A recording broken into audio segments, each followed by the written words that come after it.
Hi everyone, we're recording this short video to help you think about how you might choose an agency if you're thinking about adoption or fostering. And right at the beginning, it's one of the first steps that most people take is to start contacting agencies. I'm Tor, I'm the Chief Executive of New Family Social and I'm an adoptive parent. Jamie. Hi, I'm Jamie. I look after the member agencies for New Family Social. I'm an adoptive parent of 4. Riley. I'm Riley. I'm the Services and Family Membership Manager for New Family Social, and I adopted my child 3 years ago. And Jackie. Hi, I'm Jackie. I'm a New Family Social member, and also I sit on a number of panels, adoption panels. So we've obviously all been through that process. We've made that first phone call. How did you all feel making that first phone call? Riley, how did you feel? I was absolutely terrified. I was convinced that if I said the wrong thing in that first conversation, my whole dreams of family life were doomed forever. Oh, It obviously wasn't like that. I was quite methodical about it. I had a spreadsheet with all the different agencies in my local area, and I rang each one and I asked them some questions and sort of made some little notes. And then I came back round to the ones that I thought, seemed most supportive and seemed to get it best. that's really nice, because when I rang round, I kind of thought people would say, oh, welcome. And nobody said welcome. It was all a bit like, yeah, no, yeah, can do, yeah, bye. Thought, oh, wow. What about you, Jamie? Yeah, mine was similar to yours. I approached loads of agencies. I went to the information sessions, and if I didn't get on with them or I didn't like how they were speaking, I just moved on to the next agency until I found something I really connected with and had a bit of a laugh with. And that's the agency we ultimately went with. But it was probably about 6 or 7 agencies that I'd been to and spoken to.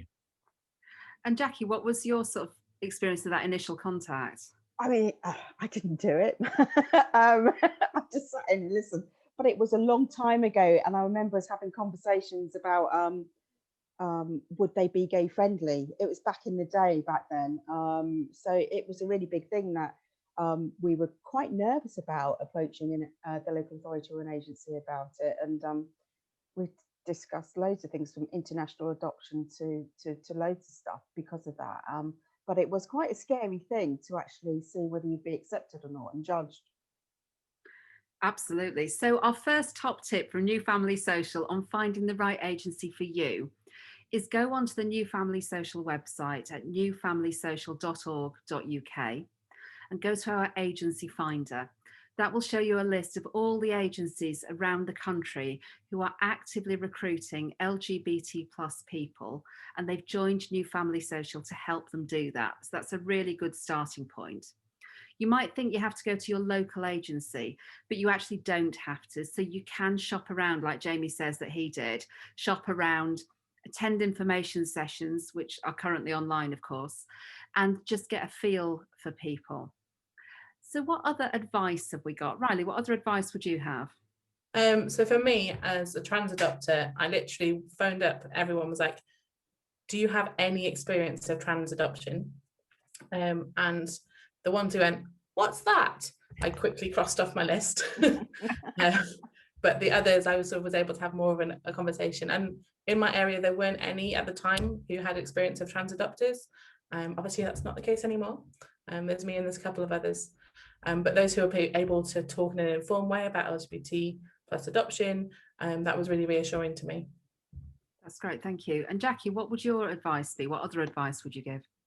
It would be to be picky about the agency you go for. I mean, the local authorities are brilliant, and they do great information sessions, and they're very useful for many potential adopters. But it's also to shop around, a bit like Riley has said, and to get a feel for the people that you're going to be working with, because they're going to be digging into your life. So get a feel for them, see if you feel comfortable with them.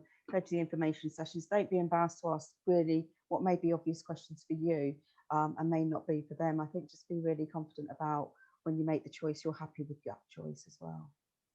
Yeah, I mean, I remember ringing round and round and round, and eventually we went with the one that would take us, because we were saying that we wanted a child of a certain age, we wanted younger than our youngest current child. And mixed race as well. Yeah, and so, yeah, we wanted a child that would reflect mine and Jackie's background. And they would just say, we don't have those children here. So then we rang further afield and they said, well, you're too far away for us. And we seemed to be falling down this hole. And in the end, this one agency said they would take us.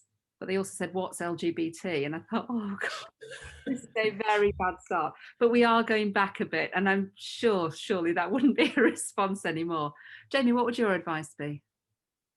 I think value yourself. So when I did it, I was really conscious of the social workers having all of the cards, and I felt really as if I was in a B position, and I had to be really grateful and had to be really careful about what I said, and I felt very grateful that an agency was taking me on.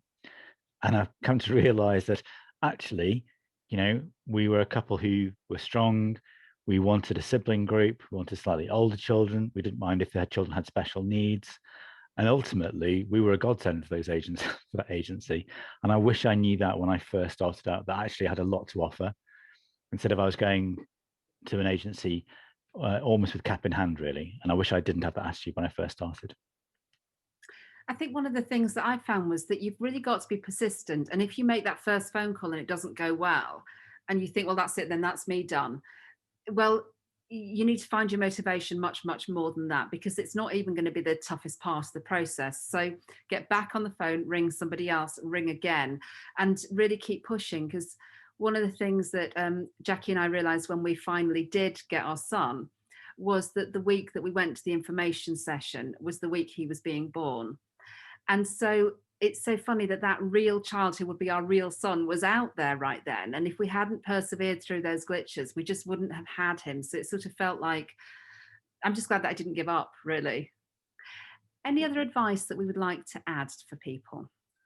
I think sometimes an agency might seem perfect for you on paper, but if you don't get on with the social workers, then they're not the right agency for you. So I had chosen a particular agency because they were a large agency, and because they were doing a project on early permanence that I was really interested in. I was like, makes sense that I should go with them. But then when I was contacting them, they were just a bit terse, it was a bit off-putting, not very warm. Whereas the agency that I did then choose eventually, they were really friendly, really warm, they're really interested in me, they were sending me lots of extra information, really, really helpful. And eventually I was like, actually, it doesn't matter that on paper this agency over here is the right one for me. I feel more comfortable with these folks, and I'm going to be spending a lot of really personal time getting to know them and get them getting to know me. I want to feel comfortable with a person that I'm going to be sort of interacting with for these months and years to come. So our final piece of advice for you as someone who's considering adoption or fostering, well, I'm going to sneak in two pieces of advice. One is do it. You can do it. There are so many families that are needed, adoptive families and foster carers. It's really, there's a lot of children waiting. And so please don't sit there thinking, oh, I'll never make it, because you will. We all did, and we aren't perfect. And our second tip would be to join New Family Social. So you can join as a bronze member for free, which means that we will keep you in touch with information that you'll need about your journey, and you can access information for people who are right at the very start. Once you choose your agency, if they're a member of New Family Social, then your ongoing membership is free. And so we can then put you into silver membership or gold membership, which means you can access many, many more of our services. You can find your network here. And so we run events, we run information sessions, all of those will be accessible to you. So head to the New Family Social website now, go to the agency finder and go to join New Family Social, and we'll be delighted to have you. Thanks so much for listening to us.